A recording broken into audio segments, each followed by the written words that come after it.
Okay, we'll go back to Q&A on Monday night when Julia Gillard she was asked about Alan Jones and so on, and she was asked the obvious question by Tony Jones. So why do you go on these talkback radio shows if you feel about them as you, these unspeakable words? Because I'm not going to let people spew nonsense out into the public uncontested.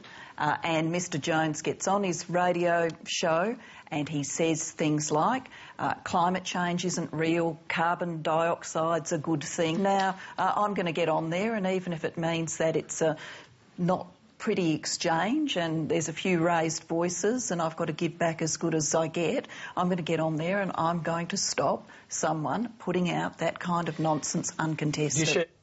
Now, Alan Jones was quoted in the Sydney Morning Herald saying he regrets that he ticked her off for turning up late for that interview. That was interesting. He doesn't regret any of the rest of it, though, of course. He doesn't regret Julia, I don't think, does he? It was quite a feisty performance again by Julia Gillard on Agenda this morning. She's clearly decided to take on the media. Yeah, she's going to muscle up.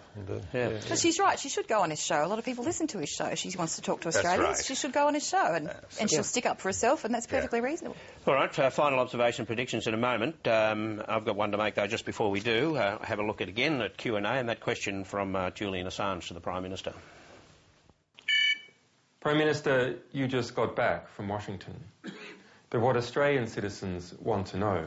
Now, we'll stop it there. When did this guy get the authority to speak on behalf of the country? Yeah. Well, that's right.